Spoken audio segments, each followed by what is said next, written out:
নমস্কার বন্ধুরা, আমি অমর্ত্য আপনাদের চ্যানেল ইন্ডিয়ান ফিল্ম নিউজ বাংলাতে আপনাদের স্বাগত।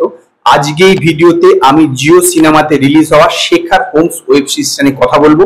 এটা হচ্ছে যে স্যার আর্থার কোনান ডয়েলের যে শার্লক হোমস লেখা ছিল, শার্লক হোমসের যে সমগ্র তিনি লিখেছিলেন শার্লক হোমসের গল্প, তার থেকে 5টা গল্প নিয়ে এর ইন্ডিয়ান অ্যাডাপ্টেশন করে এটা বানানো হয়েছে। এতে টোটাল আছে 6টা এপিসোড। প্রথম 4টে এপিসোডে আলাদা 4টে গল্প এবং লাস্ট 5 এবং 6 নম্বরে মিলিয়ে একটা গল্প।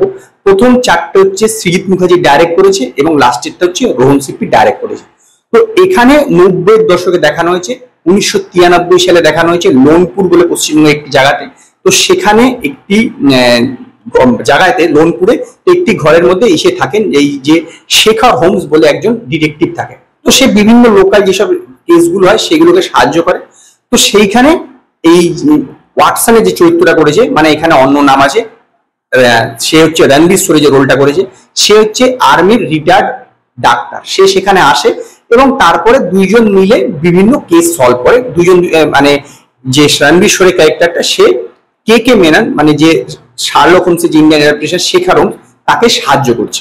তো এখানে যে 4টে গল্প আছে না, সরি 5টা গল্প আছে, 5টা গল্পই কিন্তু দুর্দান্ত, এক কথা একদম দুর্দান্ত। শুরু থেকে শেষ পর্যন্ত প্রতিটা গল্পতেই না আপনি এনগেজিং থাকবেন। এতটুকু জায়গা কখনো কিন্তু একদম বোর লাগবে না। এতটুকু জায়গা যেরকম ভাবে প্রতিটা গল্পের গ্রিপিং আছে, যেরকম ভাবে প্রেজেন্টেশন করা আছে, এবং শার্লক হোমসের যদি আপনার পড়ে থাকেন দেখবেন প্রতিটাতে ক্ষেত্রেই কিন্তু শার্লক হোমসের গল্পতে একটা আর্থার কোনান ডয়েল একটা জিনিস প্যাটার্ন মেনটেন করতো।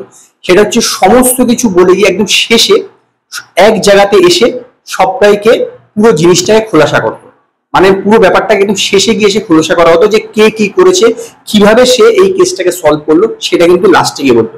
সেম প্রতিটা গল্পের ক্ষেত্রে এরকম আছে এবং শেষে যখন জিনিসগুলোকে বলছে তার সঙ্গে প্রতিটা পয়েন্ট কেন দুর্দান্ত ভাবে দেখানো আছে না, একদম আপনাদের মনে হবে যে একদম কারেক্ট। সত্যি কথা বলতে গেলে কি খুব দুর্দান্ত একটি এনগেজিং থ্রিলার। সৃজিত মুখার্জি বেশ ভালো ডাইরেক্ট করেছে, রোহন সিপ্পিও ভালো। আর 6 নম্বর এপিসোডের শেষে যে একটা টুইস্ট আছে না, মারাত্মক টুইস্ট, একদম আপনাকে ছিটকে দেবে এরকম একটা টুইস্ট আছে। এটাতে একটা হিন্ট দেওয়া আছে যে সিজন 2 কিন্তু আসতে চলেছে। এর প্রোডাকশন ভ্যালু বেশ ভালো এবং বিজিএমটা খুব ভালো, কারণ একটা থ্রিলারে না বিজিএমটা খুব ইম্পর্টেন্ট হয়। সেইটা কিন্তু এইটাতে একদম ভালো কাজ করেছে বিজিএম উপরে এবং সেই জন্য বেশ ইন্টারেস্টিং হয়েছে।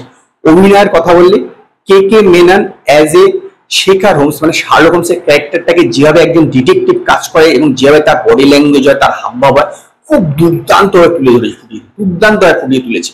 এছাড়া যে ছোট যেগুলো রোলগুলো আছে, রণবীর শোরও বেশ ভালো, রুদ্রনীল ঘোষ একটা ছোট চরিত্র আছে ইন্সপেক্টরের, সেও বেশ ভালো কাজ করেছে, রসিকা ডুগ্গাল সেও ভালো কাজ করেছে। প্রত্যেকেই এখানে বেশ ভালো। কৌশিক সেন এখানে দেখানো হয়েছে যে কে মেননের দাদার চরিত্রটা করেছে, প্রত্যেকেই বেশ ভালো। এবং এতে না সৃজিত মুখার্জি সুর দুটোতে না বেশ হিউমার অ্যাড করেছে। এইটা একটা ভালো ব্যাপার। হিউমারটা থাকলে কি হয় না, অতটা বোর লাগে না, সবসময় একটা টেনশনের থেকে মাঝে মধ্যে বেশ কিছু হিউমার, বিশেষত যেভাবে রুদ্রনীল ঘোষ হিউমারটাকে ইউজ করেছে এবং রণবীর শোরে এবং কে মেনন যেভাবে হিউমারটাকে কমেডিটা করেছে না, সেটার কমেডি খুব ভালো লেগেছে। ওভারঅল একটি বেশ এনগেজিং ওয়েব সিরিজ। আসলে এর না বেশি প্রচার হয়নি, সেই জন্য তো লোকে হয়তো সেরকম জানতে পারছে না, কিন্তু একটি খুব দুর্দান্ত একটি ওয়েব সিরিজ বানানো। আমি রেকমেন্ডেড করবো আপনারা একবার দেখুন, আপনাদের 100% এটা ভালো লাগবে। এটা কোনো বিশেষ ইন্টেলেকচুয়ালের ব্যাপার, কোনো বিশেষ যে বোদ্ধা হতে হবে এরকম কিছু ব্যাপার নেই। খুব সহজ সাধারণ ভাবে একটি বিভিন্ন গোয়েন্দার গল্প বলা হয়েছে, যেটাকে শার্লক হোমসের ইন্ডিয়ান ভার্সন বলতে পারে। এবং সেই কারণে আমি এই শেখার হোমস ওয়েব সিরিজটাকে 5-এর মধ্যে 4টে স্টার দেবো। যদি আপনারা এই শেখার হোমসের ওয়েব সিরিজটা দেখে থাকেন জিও সিনেমাতে, তো আপনারা আমার জানাবেন আপনাদের এই ওয়েব সিরিজটা কিরকম লেগেছে। যদি আপনাদের এই ভিডিওটি পছন্দ হয়, ভিডিওটিকে লাইক করুন, কমেন্ট করুন, শেয়ার করুন, আর নতুন নতুন আপডেটের জন্য আমার চ্যানেলকে সাবস্ক্রাইব করুন।